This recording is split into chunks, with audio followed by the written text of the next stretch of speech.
Hey, I hope you guys are doing good today. We are going to be watching Why It Sucks to Be Earth's Oldest Genius, and I think this is going to be a good one. If you do get a chance, I'd appreciate if you can leave a like and subscribe. It helps me out a bunch. And I will have Casual Geographic's video linked in my description below, so be sure to give him a like and subscribe. Really love his channel. But all right, let's see why it sucks to be Earth's oldest genius.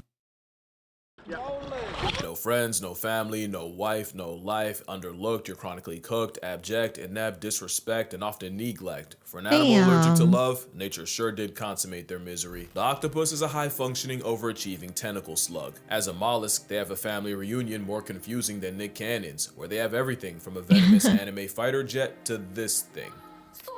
Oh my gosh. Is that like one of those big clams? They're in like that family, I guess. Which means the Oh, that just looks wrong. Oh, it looks wrong. Oh, it looks so wrong. octopus is basically an overqualified snail that lost its shell and had to overcompensate. Now they do have a lot going for them. They wouldn't have lasted 300 million years of reverse plot armor otherwise, but call it cosmic calamari the way they get absolutely deep fried by fate. They're built like malicious compliance. Like the boss's brat demanded an octopus and the developer had no choice and did so out of spite. You're gonna learn that the animal sans a skeleton got entirely T-boned by nature. Oh my It all gosh. starts when they're born. Octopus might just have the worst predator spread of any animal. Anything from cod, sharks, dolphins, stingrays, seals, sea lions, sea birds, sea otters, sea stars, eels, other octopus, and especially humans will Oh my gosh, it's like everything. Everything wants them. Holy moly.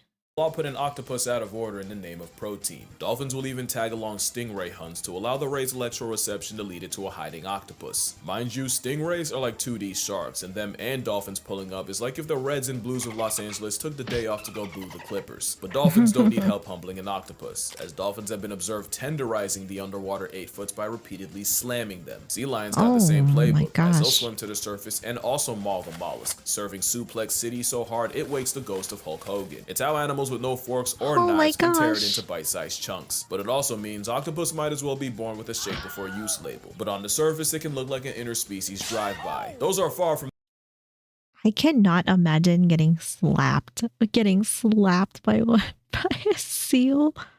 Oh my gosh. That is crazy. the only things that violate octopi. Sea otters are like waterproof wolverines that'll rip into octopus like candy. In some spots, they get targeted by the scissor jaws of the bobbit worm, a worm literally named after a woman who demembered her husband with a knife. Moray eel are a common octopus, and they even have a Wait, was that like a Lorena Bobbitt reference? targeted by the scissor jaws of the bobbit worm, a The worm bobbit worm. literally Yeah, the bobbit worm. Oh my god. named after a woman who demembered her husband with a knife. Moray eel are a common octopus, and they even have a second set of jaws in its throat to keep struggling prey in its custody, which seems like a suspiciously specific middle finger to a certain boneless entree. Even the things that seem like an easy lick can game over an octopus. In real life, Squidward would have had Mr. Krabs meeting Miss Puff's husband first chance he got. Crabs are like the potato chips of nature, and one-on-one, an octopus isn't losing that matchup unless they happen to get cheap shot by forces beyond them. But that's for one crab. An Oh my army can gosh. easily overwhelm and eviscerate the octopus, who manages to suffer from crabs while only being screwed by fate. They have This looks like the worst way to go. Oh my gosh, you're just getting torn apart down here. Holy moly. You know, the ocean seems like it is, rough life. I mean, not that there's aren't other, animals and creatures that don't have rough lives on land, but like, I don't know. I feel like there's some, like, the ocean is just built different. and eviscerate the octopus, who manages to suffer from crabs while only being screwed by fate. They have a similar issue of getting jumped by leather jackets.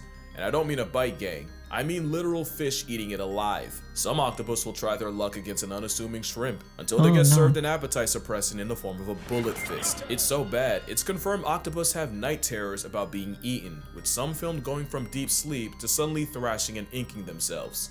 That's really sad that they get nightmares. I mean, I know octopuses are really, really smart, so but that's sad that they have nightmares like that. Oh, oh gosh. being eaten, I am with some film sorry. going from deep sleep to suddenly thrashing and inking themselves. And if PTSD ain't bad enough, octopus can OD on that same ink. I was not kidding about malicious Oh. design. Imagine your biggest hater being your own creator, because the octopus seems to be at war with its own anatomy. Let's count the ways. Octopus will use ink as a smokescreen to escape, but if they can escape their own bomb, they'll suffocate and meet Nemo's mom. Self-toxic ink is Oh, just where man. it starts. Octopus got no bones, no armor, no nails, just a massive chewy gelatinous protein. They do have a powerful bird-like beak, but a hitbox that small and a hurtbox the size of Madison Square Garden is deplorable design, and their build means virtually any shot you take is a headshot. Another thing is, octopus have 3 hearts, 1 central and 2 branchial hearts to pump blood to the gills, because apparently 300 million years wasn't enough time to make one cell functioning. And while that's kind of a joke, what isn't is the fact that them swimming fast takes so much energy, the systemic central heart literally stops beating. They count on cardiac arrest to get to where they want to go, meaning That is wild. They count on cardiac arrest to get places. I can't even imagine. That's nuts, though. I didn't know they had 3 hearts. That is something that I did not know. But, I mean, gosh, they seem like they are just living in hard mode 24/7. central heart literally stops beating. They count on cardiac arrest to get to where they want to go, meaning an octopus can be swimming for its life. Even at maximum effort, their best attempts are half-hearted. Octopus proved that a lot of us had evolution wrong. It's not survival of the fittest, it's just barely being good enough to keep the wheel going. And if that doesn't prove it, their brain does. Not intelligence, I mean the literal donut that has its esophagus running through it. Octopus risk brain damage every Wait. Their esophagus goes up to their brain? I didn't know that either. That is wild. That is crazy. This is like the inside of an octopus. That's the way that their stuff is laid out is kind of crazy looking. Not gonna lie, it's kind of crazy looking. I mean the literal donut that has its esophagus running through it. Dang. Octopus risk brain damage every time they eat, and they're always a piece of food too big or too sharp away from factory resetting their entire personality, which is why they have the razor sharp radula, the answer to a problem they never even asked for. That's not the only thing that can bring on cephalopod CTE. Since octopi can't thermoregulate, sudden changes in temperature can also cause significant brain damage for an animal that lives in the ocean. But remind me to get back to that. But none of that can top the fact that nature gave octopus a built-in self-destruct button. Senescence is the process of deteriorating with age, the withering of functional characteristics in living organisms, basically what kids think turning 30 is. It happens to everyone, but nature chipped Ouch, that's kind of painful because I am past 30, but so I guess like I always say, I am the crypt keeper now.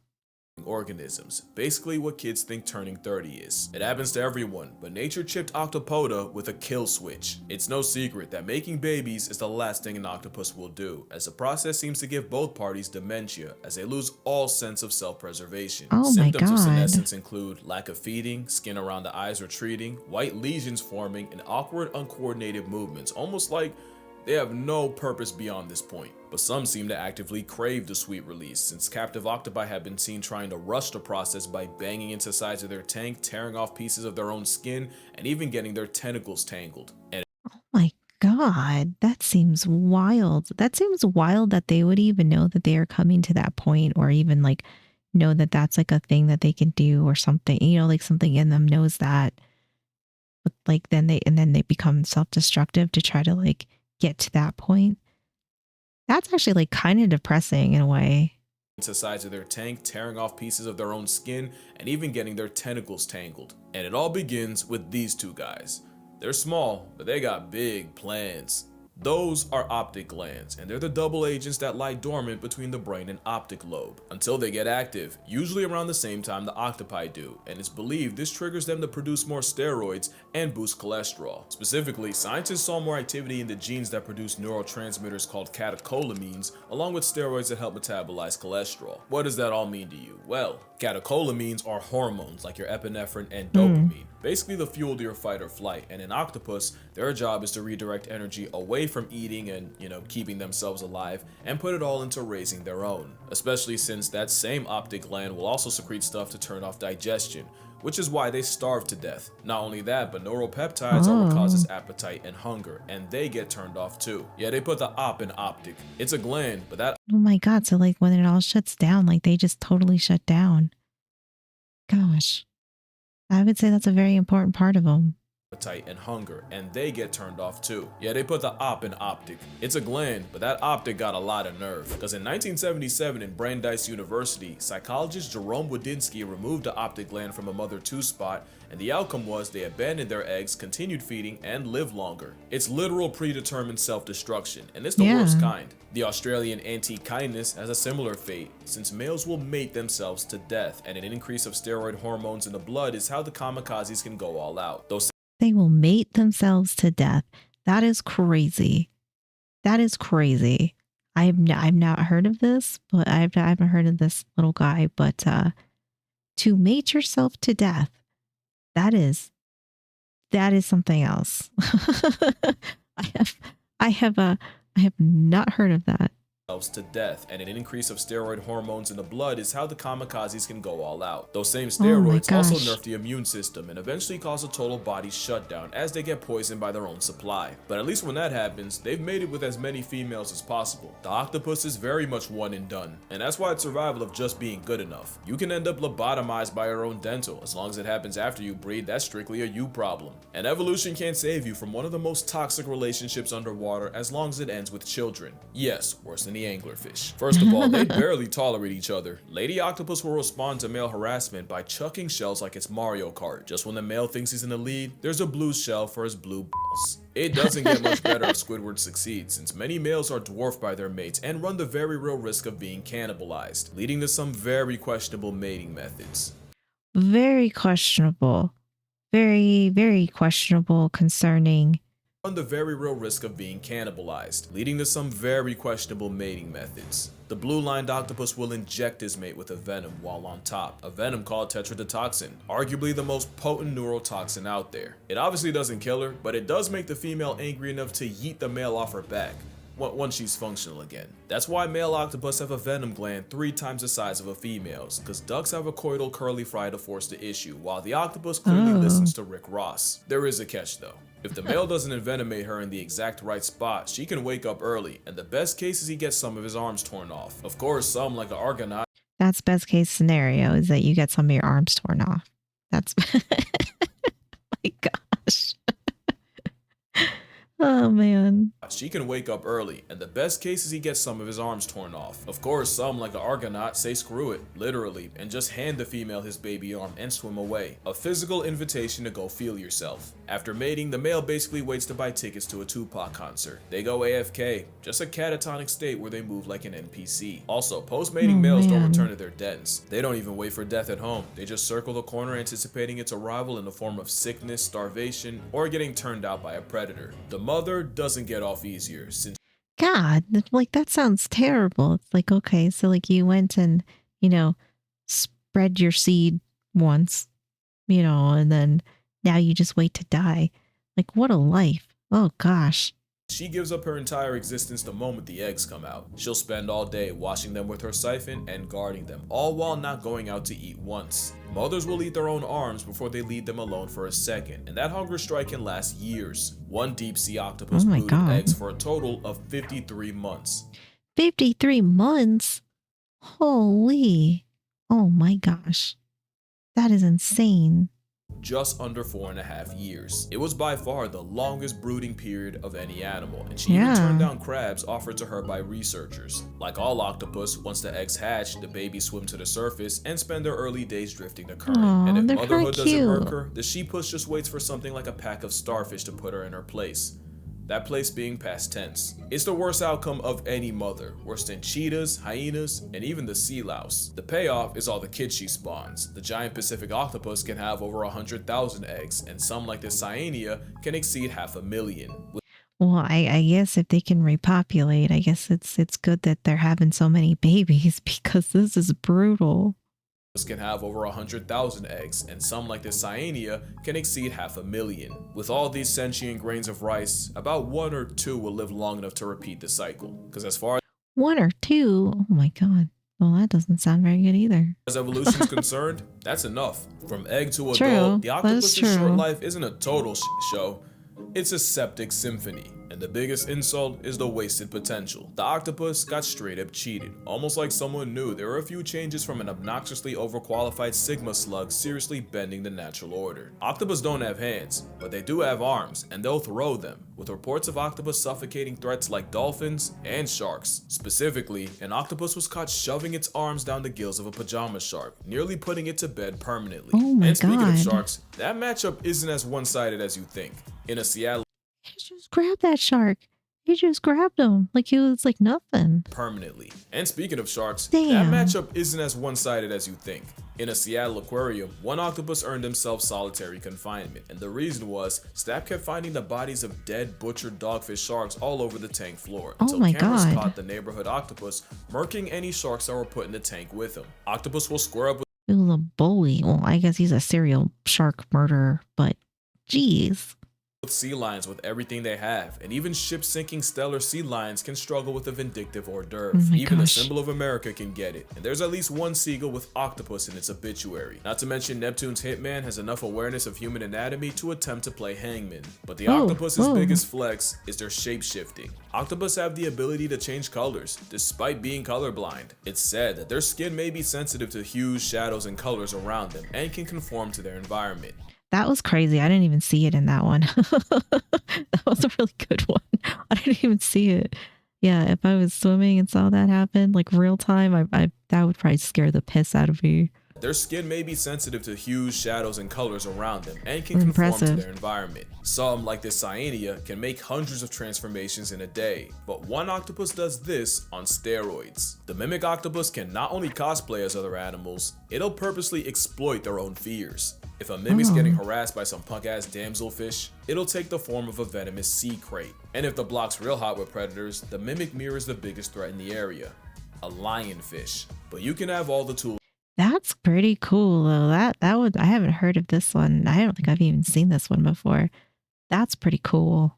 The mimic mirrors the biggest threat in the area, a lionfish. But you can have all the tools in the world. It means nothing unless you know how to use them. And few True. things alive are as nice with the tools as the 8-armed handyman. The coconut octopus got its name because it'll appropriate the shells of the fruit as a travel-sized panic room, pretty much re-equipping the shell that time took away from them. Some will go incognito by using shells to hide in plain sight. They don't always use tools to avoid problems. Some, like the blanket octopus, invite them by stealing Portuguese man-of-war tentacles and practicing ocean open carry. And as predators, some have learned to drill holes in prey in the exact spot needed to neutralize them. They say octopus have the intelligence of a 3-year-old, yet man's moving like a pre-med major, and it's probably because octopus don't have one brain, they have 9.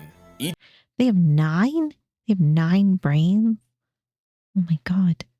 And then here we are, you know, there's a lot of people here that don't have any. Just kidding. I am included in that, okay? I am included in that. A pre-med major, and it's probably because octopus don't have one brain, they have 9. Each arm basically has a mind of its own, meaning 2/3 of its own cognition lies outside its own head, with over 2,000 suckers that all move independently. 8 arms that can independently learn more about the world around them. A cornucopia of consciousness, a borderline hive mind. Y'all forgot about that temperature problem, right? Well, octopus can edit their own RNA based on how hot or cold the water around them is. It's basically a built-in thermostat that protects them from breaking their brains. All that brain power is how a snail's uncle is smart enough to solve problems, and So you're watching a baby octopus riding a jellyfish. Are you not entertained? Oh my God, that's great. Oh, I love that. breaking their brains. All that brain power is how a snail's uncle is smart enough to solve problems, and in some cases become one. Some octopus have learned not only when and where crabbers will show up, they'll time it just right to where they'll swipe the crab from the trap, disrespect Steve, his name's Steve's, entire livelihood, and vanish, leaving behind corpses. Wow, that is actually really smart though. That is really smart to know, like, knowing like when certain kind of boats are going to show up. Like they figured that out, and it's a free meal. It's just a free meal. Crab disrespects They're working smarter, not harder. Steve, his name's Steve's, entire livelihood, and vanish, leaving behind corpses. Octopus can also tell people apart, and sometimes they'll end up having beef with one in Oh, particular, and will squirt them and only them. Some don't even stop at people. Otto the octopus decided he didn't like an overhead light, so he climbed to the edge of his tank and shot water at it, causing the entire aquarium electrical system to go out, and he did this night oh my God. That is some real beef, though. That's some real beef. and shot water at it, causing the entire aquarium Dang. electrical system to go out. And he did this night after night, repeatedly, until folks caught on. So why am I telling you how smart a Second Amendment slug is? It's because they could and should be smarter. Most high IQ creatures have two things in common. They're social and live in groups, and they live long. And sometimes those two things combine to form number three. They're led by a grandmother. This means not only can they spend years and even decades learning, they can pass it down, building a generational Damn. database of knowledge. Octopus get none of that. Every octopus is born an orphan. It's like a video game with no save points, so every time an octopus passes, everything it learned along the way goes with it. So every octopus after it has to start from scratch, which puts him Oh, that is quite the disadvantage, yeah, because like they're all solo, you know, like you just kind of get plopped out and then you gotta learn everything. You don't have anybody to teach you. everything it learned along the way goes with it. So every octopus after it has to start How from cute scratch, they which are. puts in perspective the insanity of what they accomplished in 2 years. And that's another thing, they only get a couple of years. The intelligence of a 3-year-old just to end their trial to life after 2. If octopus lived longer, lived in groups, and weren't literal deadbeat parents, I'm talking like the Batman kind, it could get scary. And that's why I say octopus got screwed. Change one or two things, the entire food chain might fall. Like imagine Oh, that's a very good point. Like if some things were just a little bit different about them, man, they could conquer the ocean. if octopus just did the turtle thing and just climbed onto a beach, dropped their eggs, and dipped. And it's not like octopus can't climb out of water. They can breathe through their skin for a short period, and they'll use this ability to take lives on land. So why not create them? Except the soft-bodied Right. cephalopods would probably get put on a shirt before they got far. If only they had like That's a shell true. or something to protect them. It's a shame nature never came out with anything like that. And then imagine if octopus worked together. Humboldt squid scare me for the specific fact that they kill in packs, and there has to be at least one human who was jumped to drag to the abyss and hate crime by the Antichrist calamari clan. But aside from violence, imagine what a group of like-minded octopi could do. They might mess around and start a renaissance. In fact, what if I told you it's already started? In 2016, in Jervis Bay off the coast of Australia, scientists found a non-human settlement containing residents of gloomy octopus. Up to 15 of them, living on dens on top of scallop shells, doing everything from hanging out, communicating, to fighting, procreating, and even evicting particular offenders from their den. It's like Oh, that's kind of cool though. That's cool. They have like a little community going over here. I mean, that's probably going to be real key. I wonder how that's going to, you know, like I wonder how that has affected them like over the years. to fighting, As far as procreating, like making and even babies and evicting stuff. particular offenders from their den. It's like an octopus suburb. It's a cephalopod community, and scientists named it Oclantis. And it's not the first. Octopolis was discovered in 2009, except Octopolis was founded around a huge human-made metal object. And no, they're not actual cities, it's just cute to call them that, but you gotta ask, Yeah. what are they cooking? One can only pray they don't F around and invent capitalism. Because the last way octopus got screwed by nature isn't actually natural, but it's by humanity. 300 million years of character development just to end up in a glass box is brutal. And thanks to pretty privilege, good luck getting the public to care about their mental health the same way they do with cats and dogs. Oh, that is also true. I think there's a lot of people that don't think octopus are cool. I think they're cool, but there's I feel like a lot of people who probably think they're pretty ugly or like icky looking, I guess. I don't know. I think they're cool and I think we should save them. But yeah, I know they are quite the cuisine in places. I've eaten octopus once, like a long time. I think I was like a teenager and oh, I can't say I was a fan. I felt like I was eating a tire. Despite arguably being just as smart. And if an octopus can have nightmares and predator PTSD, safe to assume they suffer from being confined to a fishbowl, just like Yeah. orcas. Except orcas are a lot louder about their displeasure. In fact, there's a really good chance octopus are fully capable of catching feelings and forming attachments. Remember that next time an influencer tries to mukbang God. one still alive. I guess I don't know. Yeah, I've seen clips of that lady or like somebody that does that too, and I'm always just like, I don't know. It seems kind of cruel, honestly, and I definitely do not want to watch somebody eat something that's like still alive like that. Definitely more so now after watching this video. what I'm trying to say is, Octopus deserve way more credit than they get. They're really out Yeah. of this world. And maybe that's why the world Aw. tries so hard to remove them. But yeah, that's gonna do it for this video. Drink water, hug your mother, buy my book, spare a thought for the old octopus. And I'ma see y'all in the next one. It's like this. Like this. Oh yeah, I remember this one. Be nice to him. It looks so fake. So some other aerobic team just came before and just left it here. It's like some little kid dropped their toy. Trash. Oh man. It's a stubby squid. This was really good. I actually really enjoyed this video. I think octopus are way cool. I know they are super old, huh? I always kind of forget that part of it, is that they are really old. But this was great though. I'm glad he shined some light on them and gave them like a dedicated video to them, because I think they definitely deserve it. Lots of things that I didn't know. Definitely learned a lot from this one, and I do think that octopus deserve more credit. I agree with him 100%. But yeah, this was really good. I really did enjoy this one, but I think I enjoy every one of his videos. Thank you so much for hanging out with me. I really appreciate you guys being here. Be sure to go and like and subscribe to Casual Geographic. He does just such a good job with these. Absolutely love his channel. But that's going to do it for me. I hope you guys had a great day, and I will see you in the next one.